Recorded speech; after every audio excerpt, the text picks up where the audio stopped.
Hello বন্ধুরা, তোমরা কেমন আছো? আশা করি খুব ভালো আছো। আমি আজকে আয়তক্ষেত্রের একটি অঙ্ক নিয়ে এসেছি, যেখানে বলা হচ্ছে যে একটি আয়তক্ষেত্রের দৈর্ঘ্য ও প্রস্থের অনুপাত 4:3 এবং ক্ষেত্রফল দেওয়া আছে 108 বর্গ সেন্টিমিটার। তাহলে পরিসীমা কত? তাহলে আমরা কি জানি যে দৈর্ঘ্য ও প্রস্থের অনুপাত দেওয়া থাকলে, যদি অনুপাত দেওয়া থাকে তাহলে কি আমাদের কি করতে হবে না, মনে করি আয়তক্ষেত্রের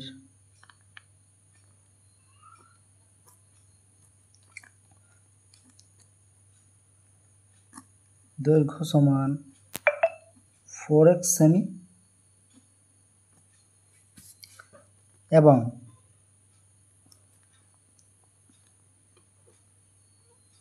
প্রস্থ সমান 3x সেমি এবং ক্ষেত্রফল দেওয়া আছে আমার কত? ক্ষেত্রফল দেওয়া আছে 108 বর্গ সেমি। তাহলে আমরা বলতে পারি যে শর্তানুসারে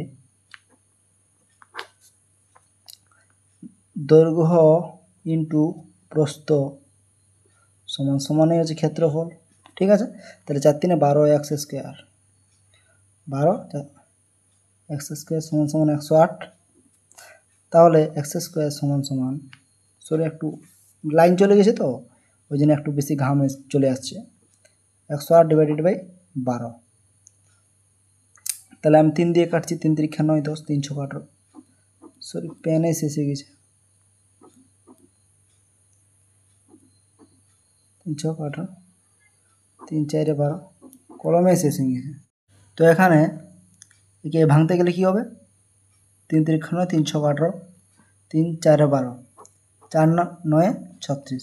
তাহলে আমাদের x স্কোয়ার সমান যদি 9 বার হয় তাহলে x সমান আমরা কি জানি? √9।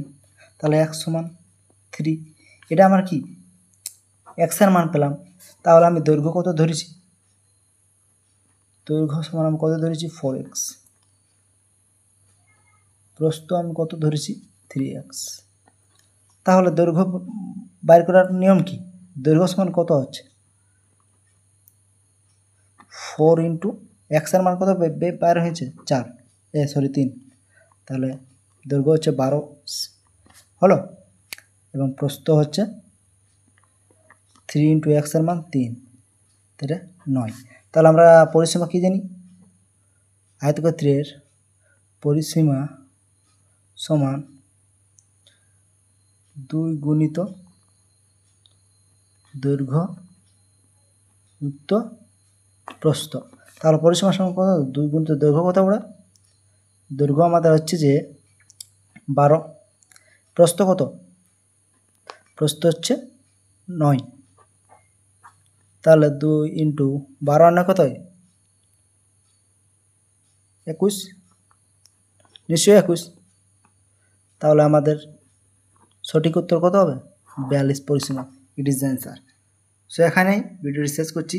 যদি তোমাদের বুঝতে অসুবিধা হয় তাহলে আমাকে কমেন্টের মাধ্যমে জানাবে। আশা করি তোমাদেরকে আমি বোঝাতে পেরেছি। সো ভিডিওটি এখানে শেষ করছি।